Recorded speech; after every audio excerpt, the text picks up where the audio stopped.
al-Jum'ah. And dear believers, as you know, we've been going through Surah BAQARAH, chapter 2 of the Quran. And this is the 34th week. Last week was the 33rd week. And you know, it's interesting on 33 that when we do the dhikr, that we do in sets of three. In sets of three. The first, if we were doing Allahu Akbar, Allahu Akbar, Allahu Akbar, Allahu Akbar, you go to 33. And then the second one is 33. But then the last one is 34, bringing you to 100 as an indication of the 100 attributes. We know there's more than that. So when you do dhikr, you know, it's in sets of threes on our fingers. And on our hand, we know each hand has 5, so that's 15, you know, 3 sets of 5. But we know that Muhammad, the Prophet ﷺ, when Jibril gripped him, he gripped him 3 times. The first time he said, Iqra. He said, I can't read. He squeezed him again, Iqra. He said, I can't read. And he squeezed him again the third time, Iqra bismi rabbika alladhi khalaq. Read in the name of your Lord who created you. And then he began to read. So we know the importance of this deen. It addresses us physically, mentally, and spiritually on all 3 levels. So now we're in the 34th week. And we're going through Baqarah, the whole surah, the whole chapter, inshallah. And you know, last week we left off at ayat 2:18, so we'll be starting 2:19, and it's 286 verses in this chapter, the largest chapter in Quran. And so one thing we want to remind us of this chapter is it was revealed in Medina. Muhammad, the Prophet ﷺ, when they began the revelation, we know it was in Mecca, and they suffered persecution. They met in private. They was tortured, brutalized. The first and foremost went to Ethiopia, etc. Persecuted for over 10 years for teaching Tawheed, the oneness of Allah, Allahu Ahad. But once he migrated to Medina, then they began to establish an ummah, a community.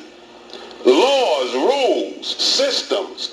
The adhan is established. In Medina, after the migration, after persecution for over 10 years, they go to Medina.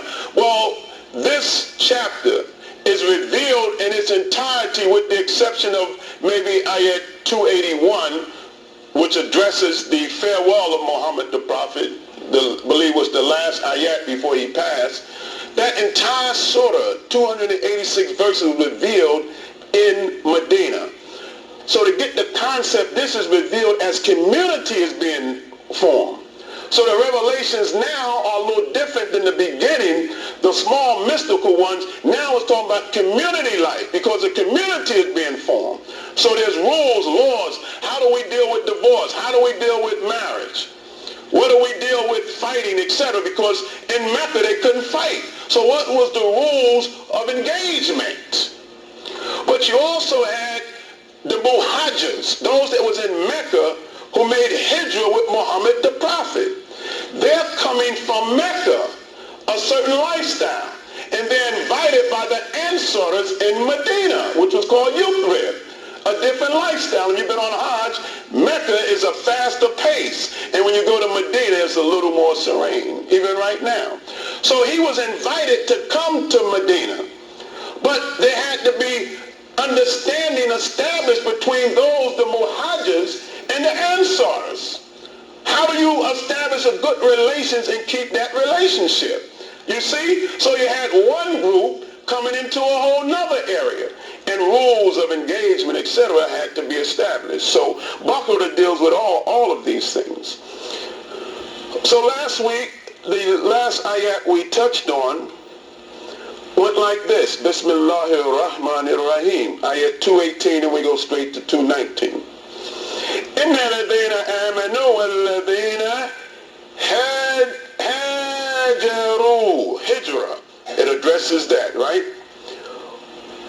إِنَّ الَّذِينَ, O you who believe, وَالَّذِينَ, and those who made hijrah. هاجرون. Hijrah, right? وَجَاهَدُوا فِي سَبِيلِ اللَّهِ.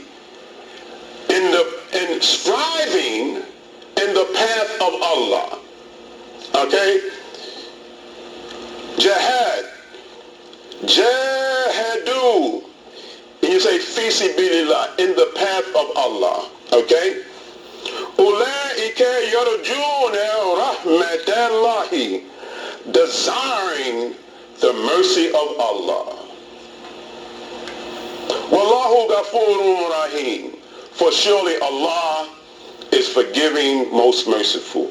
Those who move about, who have to move hijrah, going from this place to that place, in the path of Allah, seeking Allah's mercy. Know this, that Allah is the forgiving, the most merciful. So that's how we kind of ended last week. So now we pick up with Ayat 219, which we mentioned we were going to address. And we'll probably have to spend a little time here. يَسْأَلُونَكَ أَنِ الْكَمْرِ وَالْمَيْسُرِ. And they ask you, Muhammad, that's why we want to give us concept of community. Now the community is forming, and they say they will ask you, or they're asking you, what about wine, alcohol, and gambling? What about drinking, intoxicants, and gambling? The community is being formed. Now what does that say if they're asking him that? Just like America and a lot of other countries, drinking and gambling was the order of the day. You know, you have social drinking, right? Intoxicants. That those in Arabia, just like other places, could drink and gamble the way they gamble. We have the lottery. You play cards. You run the numbers. All right, that's an old thing, right? Shooting arrows, guessing at it, right? So they're asking you, Muhammad. And before that, those who were here and you know, they asked other questions. What about fighting in the sacred month, etc.? So there's questions because you're forming a community now. You're not on the run so much, right? You're taking more hits because you're stationary, right? You know, in fighting they go toe to toe, right? But then you had another guy, he moved around, he floated a little harder to hit him, right? But when you're toe to toe and you settled, now you get hit with it, right? So they're asking them all kind of questions. What about drinking, Muhammad, and gambling? It was a big thing, right? And Allah says of this, and then we're going to look at the words, okay? So they're very important. Yes, Elonaka anil khamri. Khamri. This word khamri, listen, it means to cover.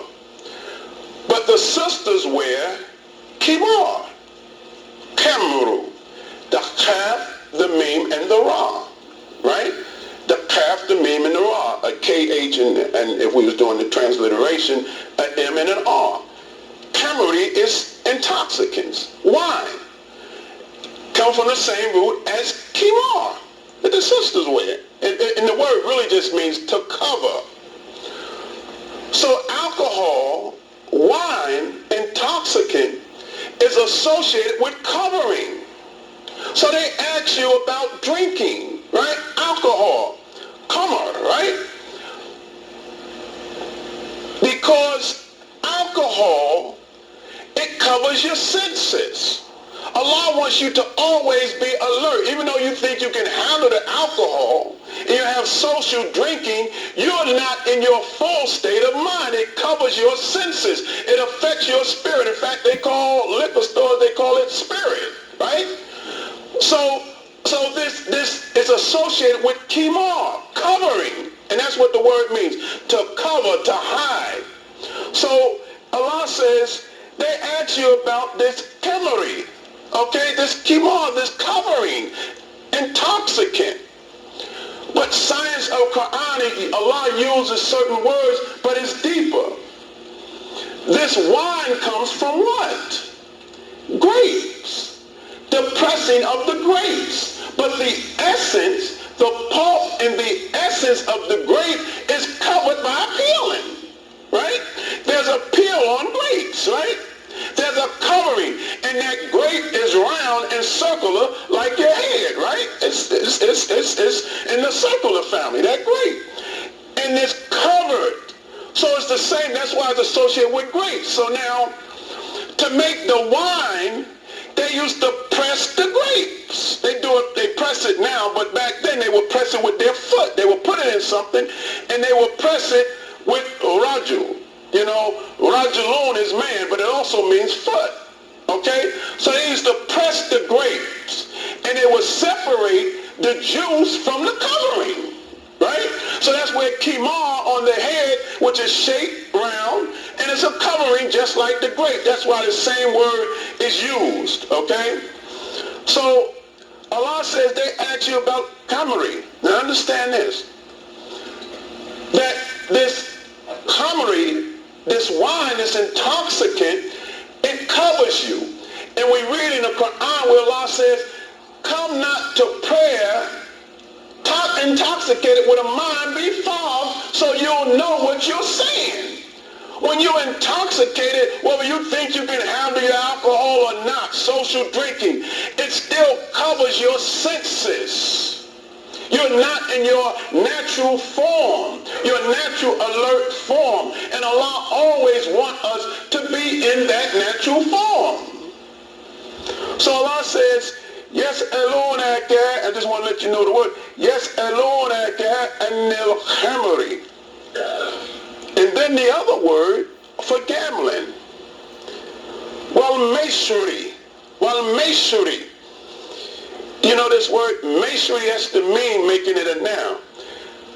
Maishuri. This word here is usuri. In the expansion, Allah says, innama al-usri yusri. This usuri means easy. Usuri means to facilitate. It's easy. You know that, right? You know that innama al-usri is difficulty. Innama al-usri yusri. So this gambling, maishuri, it comes from usuri. That's how you would look it up. You wouldn't look under the M. Okay? Innama al-usri yusri. So this gambling means easy. You see the logic of Quran? Here's the gambling. Now, if you're working hard to earn your living, right? You work hard. You put the time in. There's effort. You earn. But if you go out, which any of us, we do it, and you gamble, that's easy money. You go hit the lottery. Man, you might work to death and never get $400 million, right? But if you hit that lottery one day, you lucky, that was easy money, right? So when you're gambling, it's what Allah is associated. It's easy. It's associated with ease because it's easy money. If your luck is good, using the luck, right? Running the numbers. Back then they did other forms of gambling, but here Allah addressing alcohol and gambling. But you have to look at, that's why it's beautiful we can go from the Quranic Arabic to give you a better understanding, where this gambling is associated with ease, facilitate some ease, easy money, You're taking a gamble, even when you're doing the thing in the street. You might be working, but you gambling, bro, especially now. Because the joker gonna shoot you, they gonna lock you up or whatever they gonna do. So you're gambling for something easy. Okay, so you'll know the words, what is associated. So Allah says of this, cooler, say. So they asking Muhammad, and they're going to ask him about this, because the community is forming. While they're in Mecca, maybe they're taking a drink, brother. You got to keep it real. They're under that pressure, right? But alcohol is fine at the time. So they drinking, they gambling, and they under all this pressure, they taking a hit, So it was fine in that area. Just like it's fine in America. So they asked Muhammad Muhammad the prophet now that a community is forming. Muhammad, what about drinking alcohol and gambling? And Allah says to him this. Say to Muhammad, just like this. It says,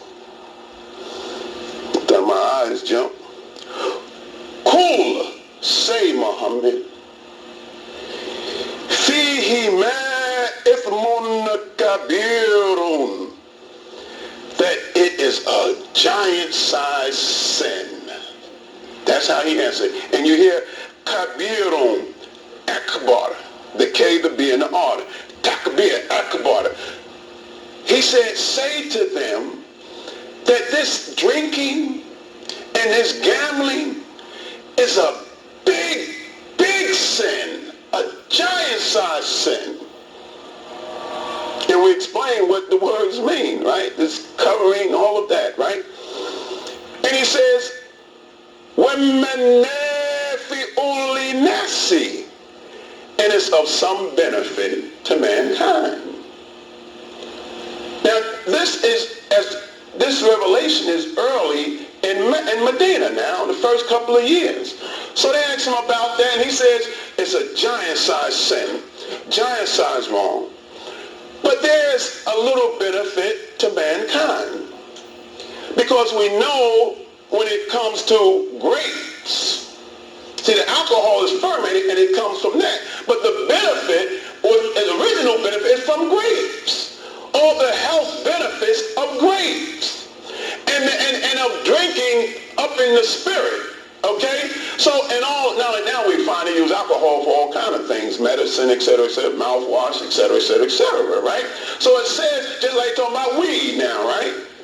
Well, we know it's reefer, man. I know y'all got all kind of street names for it, but they trying to legalize it because there's some benefit, right? Some health benefits. So Allah says there is some benefit to mankind, but the sin is huge comparatively speaking, right? Of both of them, right? And of gambling. Man, you wasting your money. You ain't only got none. And you wasting and you gambling.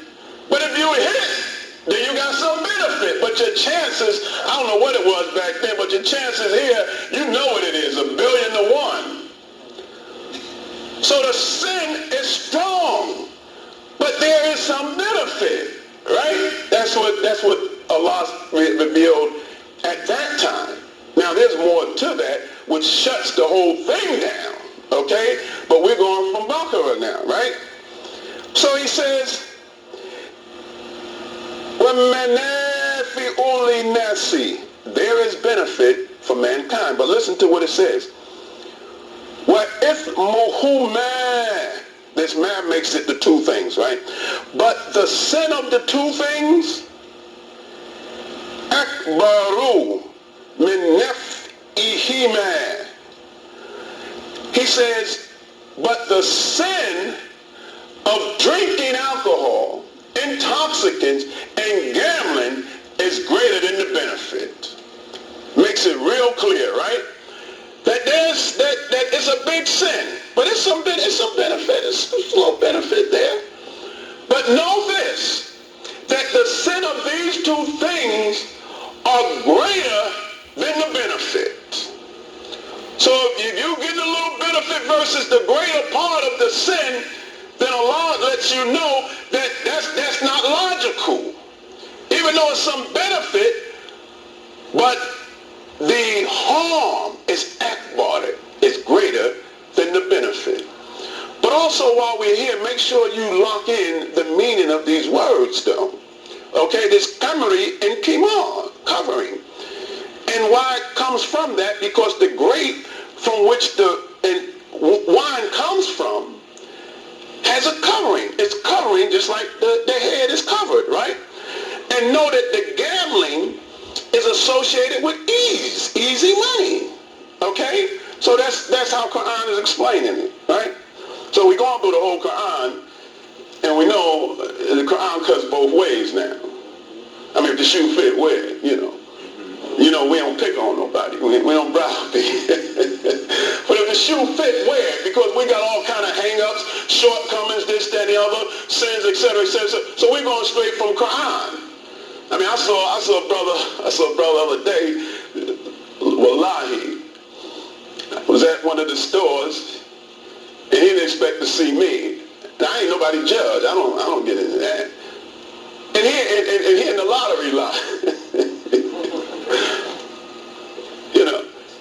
And hey, so all right, brother, he said, hey man, I'm trying to do it. He said, look, I hope you cook mine on me Friday.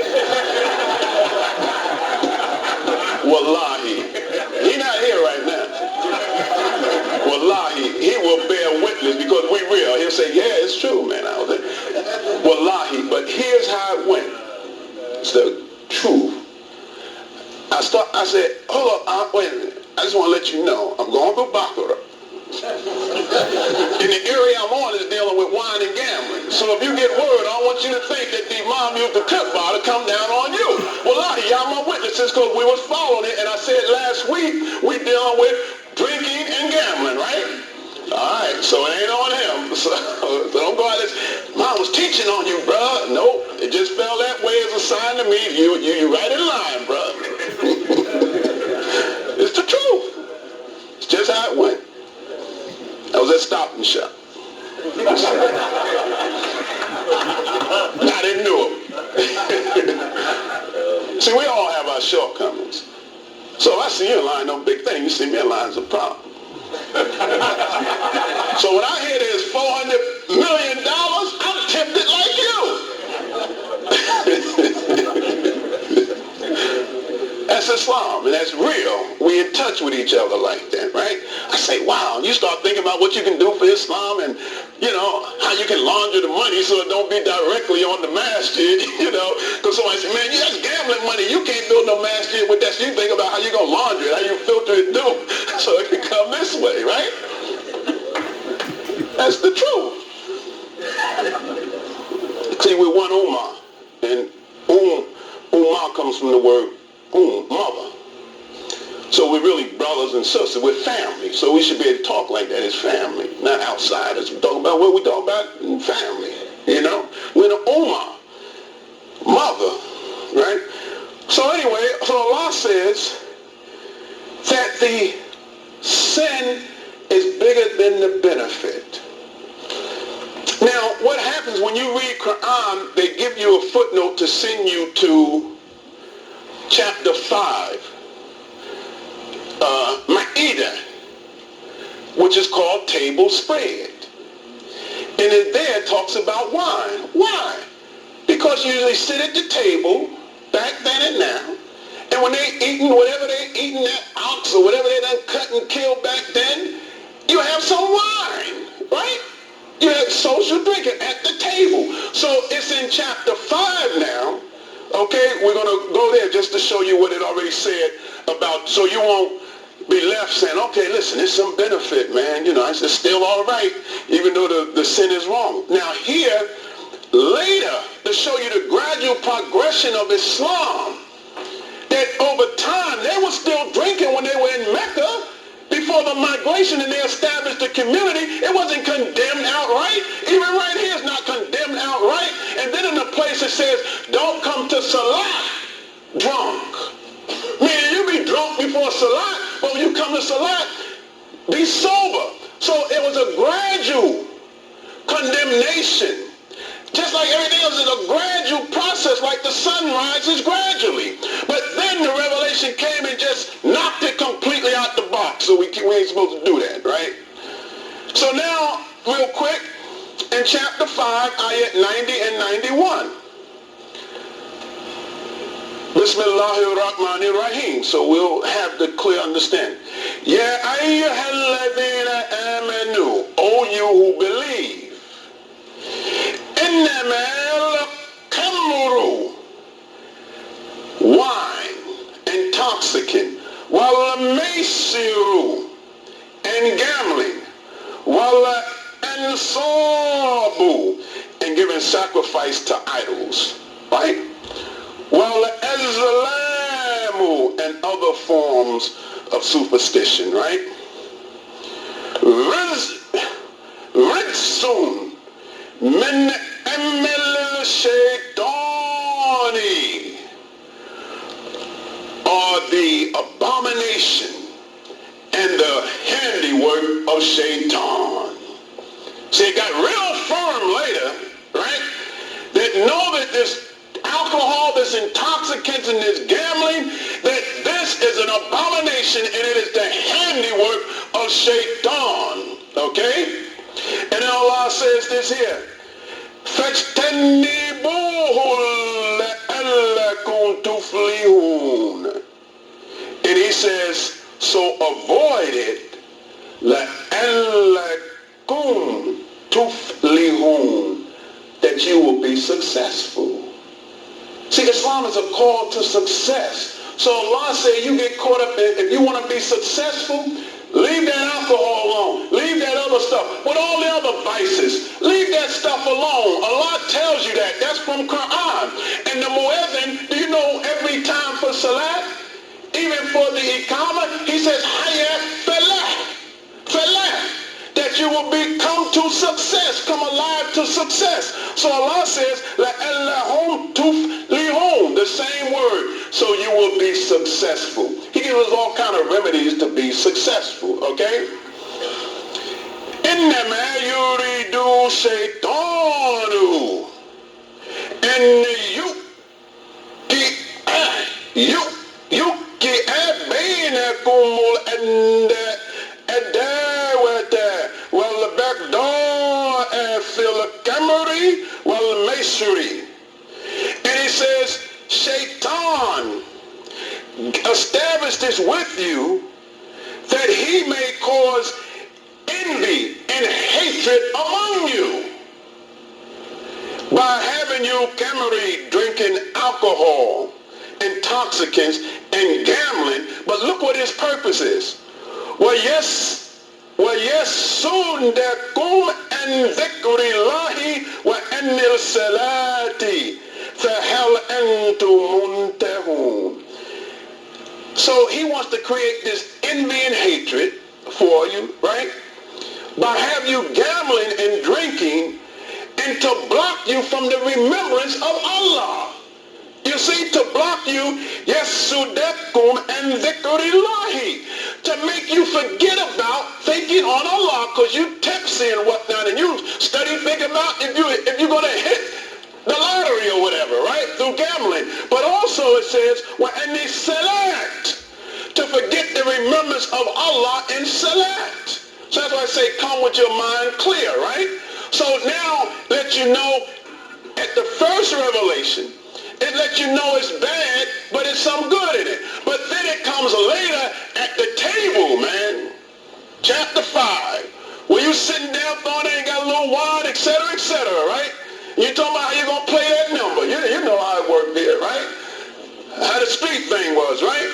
But Allah says, no. Satan got that in work to block you from the remembrance of Allah and in salat. So we didn't want to leave it there, so we jumped to 5 to show you that it knocks it out completely. In any of the readings, they would also put that note to go to chapter 5, okay? Alhamdulillahi Rabbil Alameen. So we're in Quran, and we're going straight from Quran, so we should have that. But take note of, it's even deeper when you know the meaning of the words. Why he used the same word for wine as he used for kimar, for the covering of the head, because wine covers it. And then the association of the grape with a covering in grape, like your head is shaped, you know. And also the word for gambling. I mean, you can see it. It say easy, right? Ease. Use same root, okay? Now, in this same ayat, 219, we haven't even got out of 219, and a community being established. So there's questions. Now, there's another question. يَسْأَلُونَكَ مَاذَا يُنْفِقُونَ. And they ask you, Muhammad, what should they spend? Now, we read that last week, in the ayat last week, where they asked the same in ayat 2:15. They asked them, what should you spend? And Allah told them to tell them, and you all was here last week, it says this here, that you should spend first cool. ما أنفقتم من خير فللوالدين. That you should spend whatever is good on your parents. On your parents. Then it says on the near relatives. Then it says on the orphan. Then it says on the needy, and then on the wayfarer. And whatever you do of good, Allah is aware of it. So that question was answered last week, but now Allah puts it right here again in ayat 219. After the whole thing with alcohol and drinking. The same ayat, وَيَسْأَلُونَكَ مَاذَا يُنْفِقُونَ. What should we spend? Now you see how it's connected to drinking and gambling? Now it's talking about money spent. What should we spend? You see the connection, because you're spending one way or the other. Either on that liquor, on that gambling. So they say, what should we spend? And look what Allah tells them. Kul afwa. It says spend whatever is in excess. Whatever extra. You know, whatever that you don't need. For example, you say, hey, I only need to live off $500 a day. But I got $600. So Allah says, spend the excess. Take care of what you need, right? So any spillover, sadaqah, right? Extra, anything extra, that's what you spend. You take care of yourself. So that's what this FY is, to spend whatever you have in abundance.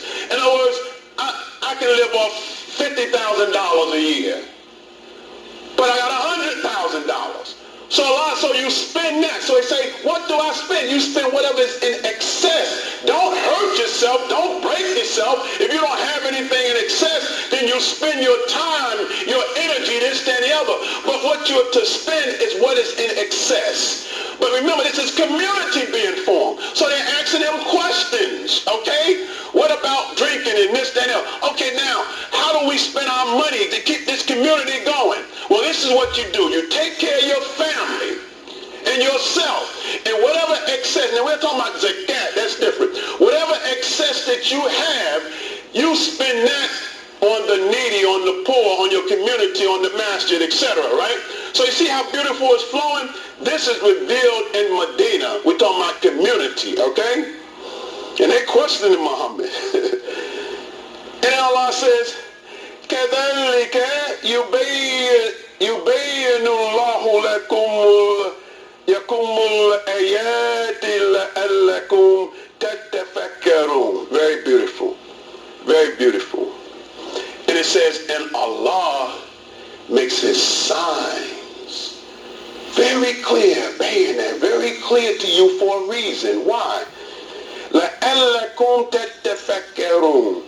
That you may reflect, that you may think about all of this. That right in that ayah, he's talking about wine and drinking and gambling. Then how much to spend, all of that. Well, he's giving you that so you can reflect. You don't walk up out of here, oh man, I'm messed up, man, and cook about it. No, Allah put it all together so you will yatafakkarun, be of those who reflect, who think about what's going on. Think about what you're doing. Think about the message, fil dunya wal akhirati, that you will reflect on what's going on in the dunya and in the akhirah.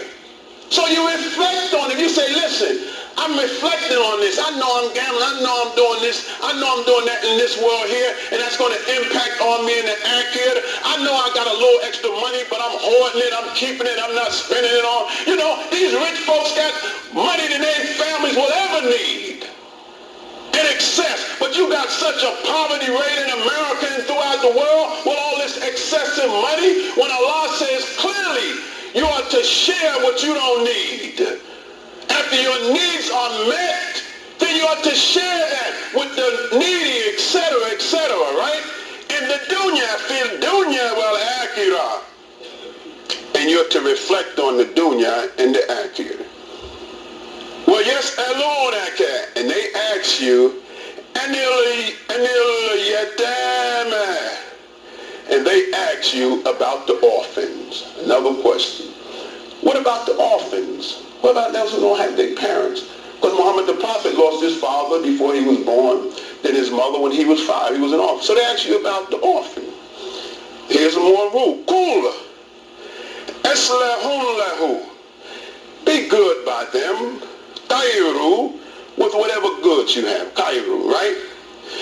Intiqaliduhum fa-ikwanukum. And if you mix, you adopt kids, right? We adopt, you have orphans. So Allah says, now if you mix whatever is given for them, you get some money for it, whatever, right? If you mix it with yours, right? Treat them well. But if you mix it with yours, then treat them now as your brother, as a family member. They get money, you mixing it in with them to help take care of it. So Allah says, then treat them for ikwanukum, aki, your brothers. Wallahu ya'lamul mufsida minal musliha. For surely Allah knows who means bad intentions. You adopted somebody, you have an orphan, and you mixing their money and their poverty with yours. Well, Allah knows if you have bad intentions or if you have good intentions. وَلَوْ شَاءَ اللَّهُ لَأَهْنَتَكُمْ إِنَّ اللَّهَ عَزِيزٌ حَكِيمٌ. For surely, if Allah pleased, he could have made it difficult for you. He said, but that's okay to do. He says, Inna Allah Azizul Hakim, for surely Allah is the mighty, the wise. رَبَّنَا آتِنَا فِي الدُّنْيَا حَسَنَةً وَفِي الْآخِرَةِ حَسَنَةً وَقِنَا عَذَابَ النَّارِ.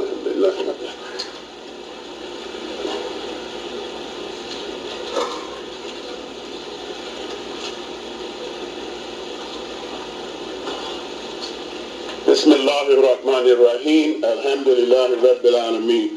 Wassalatu wassalamu ala Rasulihi Kareem Muhammad sallallahu alayhi wasallam. Well, in 2 minutes we have to close, and we're getting through some of the ayahs you have to stay with. So on this last ayat is kind of long, but this is important because there's always some discussion about this. This is ayat 221 in BAQARAH. And it says this. وَلَا تَنْكِحُوا الْمُشْرِكَاتِ حَتَّى يُؤْمِنَا. And it's تَنْكِحُوا nikah.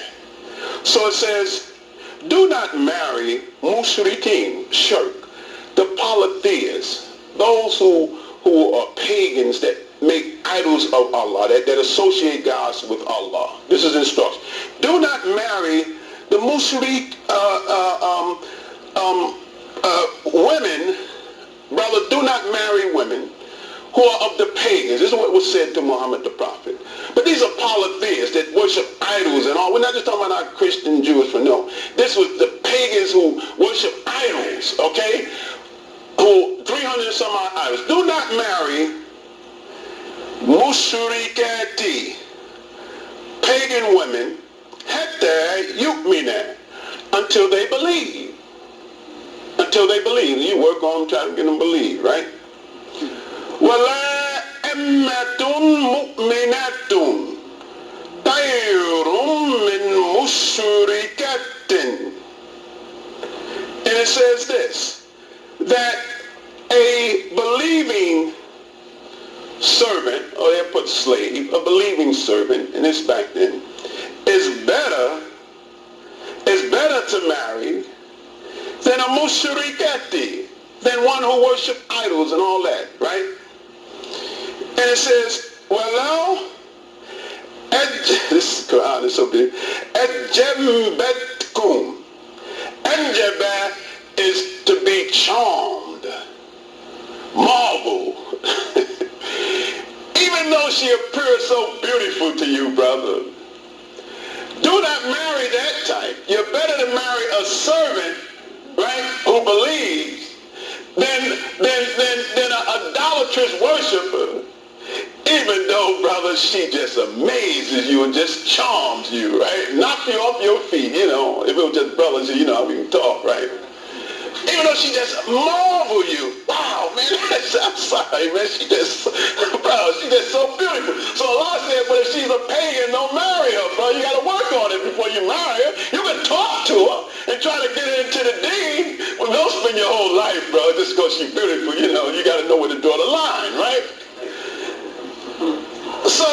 So then he said, وَلَا تُنْكِحُوا مُشْرِكِينَ حَتَّى يُؤْمِنُوا. And sister, do not marry a pagan worshiper, an idol, one who makes worship many gods until they believe. وَلَا عَبْدٌ مُؤْمِنٌ خَيْرٌ مِّن مُشْرِكٍ وَلَا أَنْجَمَّكُمْ. And he says, but again, it is better to have one that worships Allah and that believe is better than an idol worshiper, even though he charms you, sister. Even though he like the best thing walking. Looks so handsome, like what happened to Joseph, right? When they brought him into that banquet, right? When the king's wife was just amazed by him, right? Just in awe. That she fell in love with this regular guy. And the word got out, and they said, oh man, the king's wife fell in God with Joe Blow. So she put this banquet together and put knives in all the ladies' hands in Egypt, right? And when Joseph walked in there, they said, oh damn, wow, they cut their hands, man. They were just so amazed, right? So Allah said, don't marry that pagan worshiper, even though, sister, he just charms you to death until he believes. That's Quran, right? وَأُولَٰئِكَ يَدْعُونَ إِلَّا النَّارِ. Because at that time, and those of that, we're not talking about our Christian friends, so they called you to the fire. وَاللَّهُ يَدْعُو إِلَّا جَنَّةِ وَالْمَغْفِرَةِ بِإِذْنِهِ وَيُبَيِّنُ آيَاتِهِ لِلنَّاسِ لَعَلَّهُمْ يَتَذَكَّرُونَ. And that says this, and Allah calls you to the garden, وَالْمَغْفِرَةِ بِإِذْنِهِ, and to forgiveness by his permission. That's what Allah called you to. وَيُبَيِّنُ آيَاتِهِ, and he makes his signs so clear for a reason, right? لِنَاسِ, to mankind, لَعَلَّهُمْ يَتَذَكَّرُونَ, that you may think, that you may remember, that you may think thicker, that you may think. So we have to close there, and then next week, inshallah, we pick up with ayat 222, which asks the question about women's monthly period. What about the women's course that comes? So we'll leave there. That's what we pick up then, okay? So know all of this that Allah says, he makes it clear for a reason, yet that you may think, use your mind, and that you may reflect. And when we leave the Jummah, inshallah, that's what we do, and we think on Allah much. رَبَّنَا آتِنَا فِي الدُّنْيَا حَسَنَةً وَفِي الْآخِرَةِ حَسَنَةً وَقِنَا عَذَابَ النَّارِ.